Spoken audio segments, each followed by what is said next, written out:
Four extremely young pirates attacked the U.S. cargo ship Maersk Alabama, a crew of 20 unarmed civilians.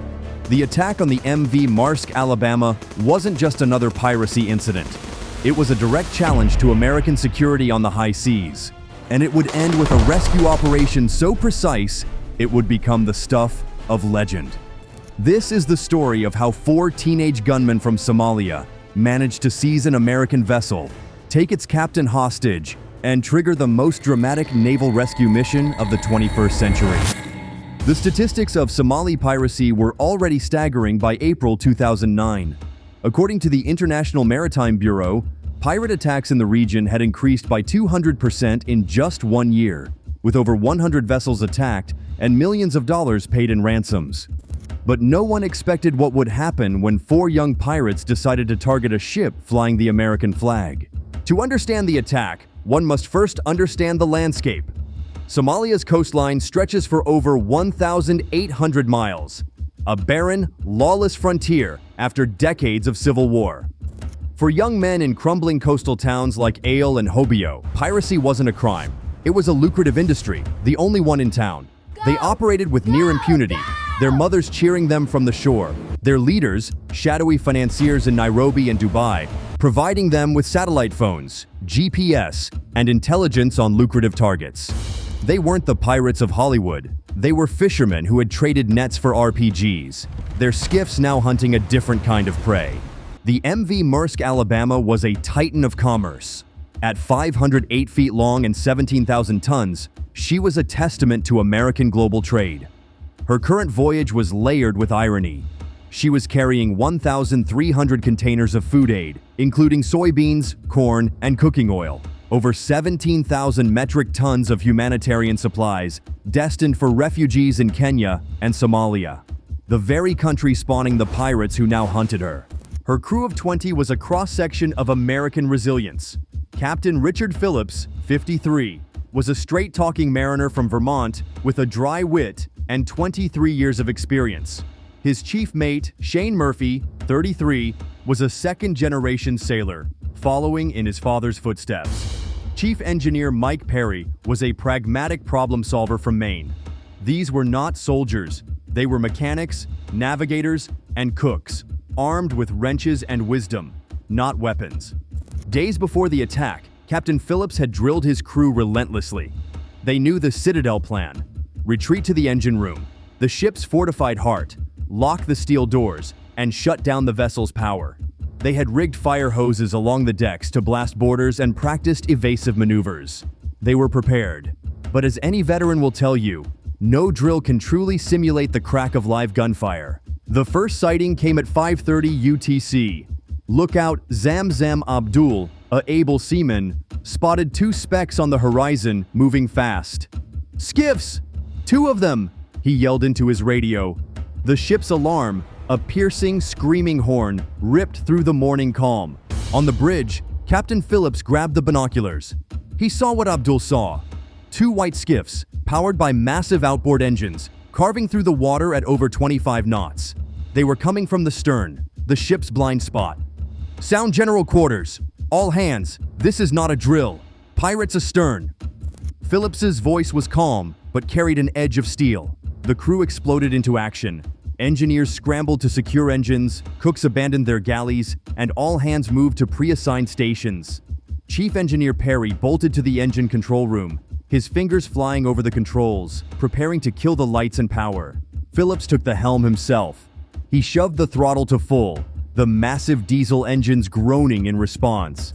Then he began to weave, turning the giant ship into a weapon. He swung the stern hard to port, then to starboard, churning the ocean into a maelstrom of white water.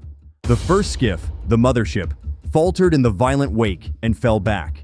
But the second, smaller skiff powered through, its occupants undeterred. The first gunshots rang out. Pop, pop, pop. Then the heavier thump of an RPG rocket launcher being fired. A rocket-propelled grenade screamed across the bow, exploding harmlessly in the water 50 yards ahead, but sending a clear, terrifying message: "We are not here to negotiate." Grappling hooks, crude 3-pronged anchors tied to polypropylene ropes, clanged against the hull. Within minutes, the first pirate was scrambling up the side.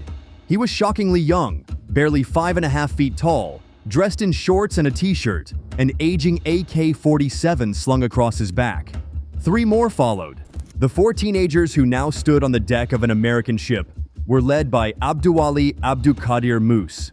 Gaunt and wiry, with wide, anxious eyes, he claimed to be the captain of the pirates. He was likely 16 or 17, though he would later bizarrely claim to be 22. His companions, Ali Aden Elmi, Abdul Karim Yusuf, and Jamal Adam, were even younger, their voices yet to deepen, their faces still soft with youth. They moved with a jittery confidence, their fingers never far from the triggers of their rifles. They found the bridge first, taking Captain Phillips and third mate Colin Wright hostage. Muse, trying to project authority, demanded in broken English to be taken to the crew. Phillips, playing for time, led them on a slow tour of the accommodations, deliberately taking wrong turns. Meanwhile, below decks, Chief Engineer Perry had executed the Citadel plan. With a master switch, he plunged the entire ship into darkness and silence. The air conditioning died, the hum of the engines ceased. The only sound was the frantic beating of their own hearts. 20 men were now hiding in a hot, dark metal box, deep within the bowels of their own ship. The pirates were furious and confused.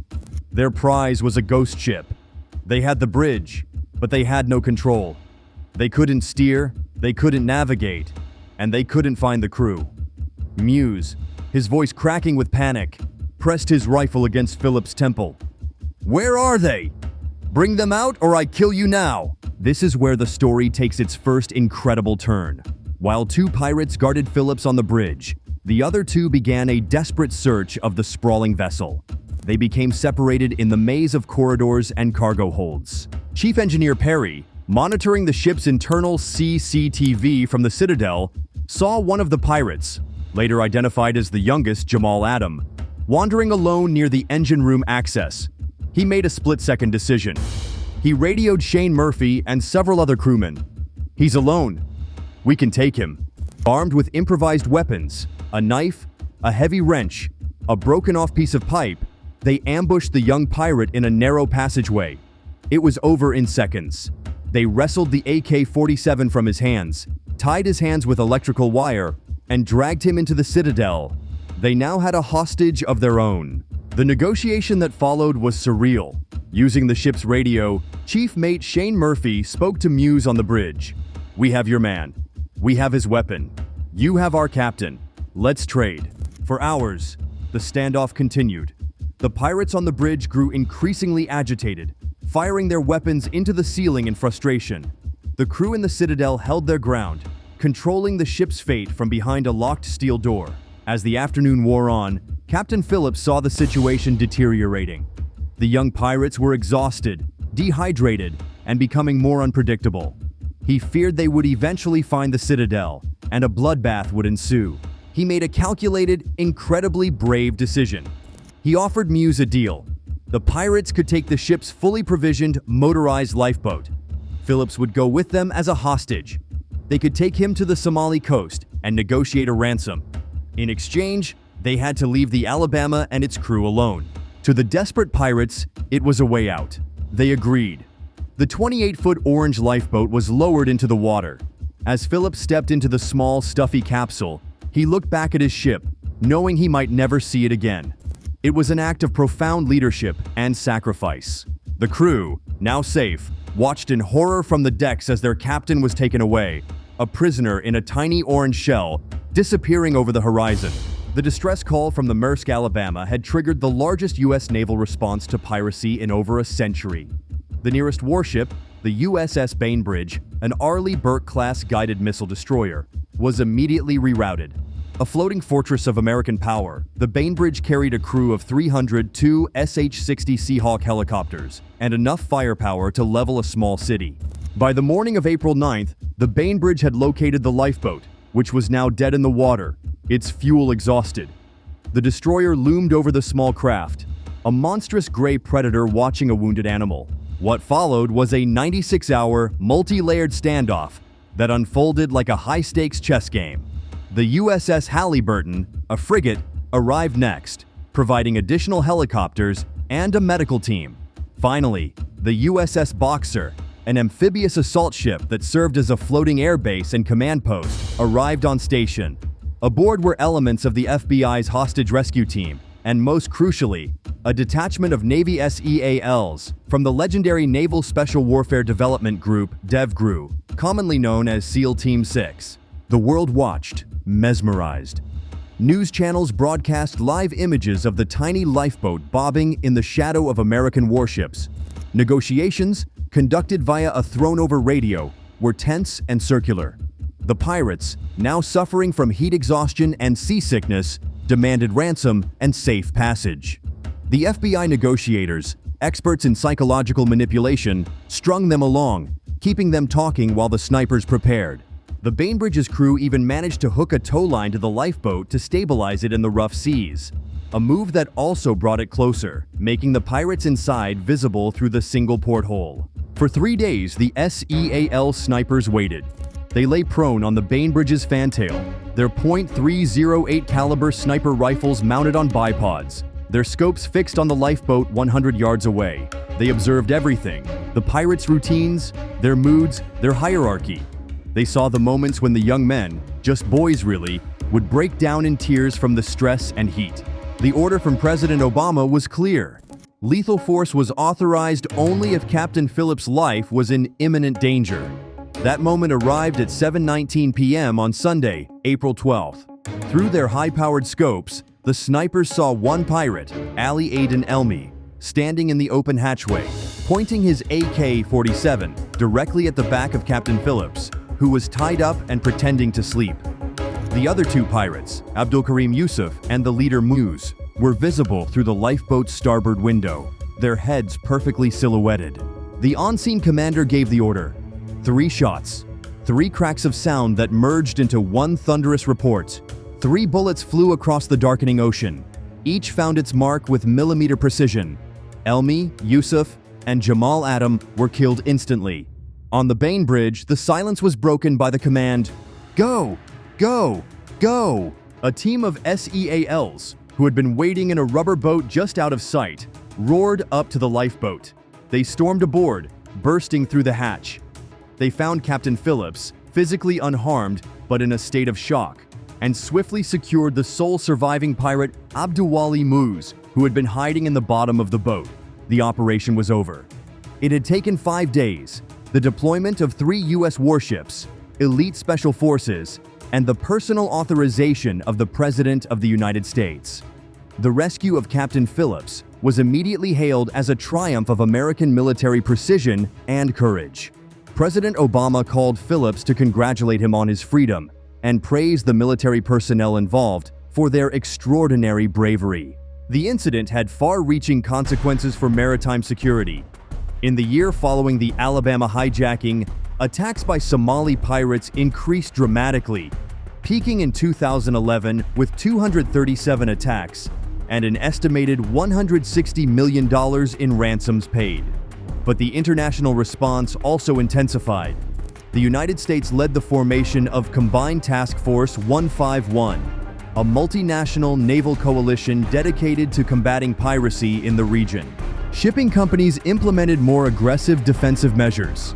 The use of armed security teams on merchant vessels became commonplace, and ships began employing better surveillance equipment, anti-boarding systems, and citadel safe rooms like the one that had saved the Alabama's crew. For the men involved, the effects were profound. Captain Phillips returned to sea after several months, but eventually retired from sailing. Several crew members suffered from post-traumatic stress and struggled to readjust to life ashore. The sole surviving pirate, Abdulwali Muz, was convicted in New York federal court and sentenced to 33 years and 9 months in prison. The Maersk Alabama itself continued to sail, though it was attacked by pirates again in 2011, this time repelling the borders with armed security forces. The ship was eventually retired and scrapped in 2021. The story of the Maersk Alabama stands as a testament to both the vulnerability of global shipping and the extraordinary capabilities of those who protect it. It demonstrated that even in the 21st century, a handful of determined young men with rifles could challenge the world's greatest superpower. But it also showed that when that power responds, It does so with overwhelming force and precision. For the shipping industry, for the US Navy, and for nations around the world, the message was clear. The age of piracy was not over, but the rules of engagement had changed forever. The high seas would remain a dangerous place, but no longer would criminals operate there with impunity. The children of the Kalashnikov had learned this lesson the hard way, in a dramatic confrontation that began with 4 skiffs in the morning light and ended with 3 perfect shots in the dark.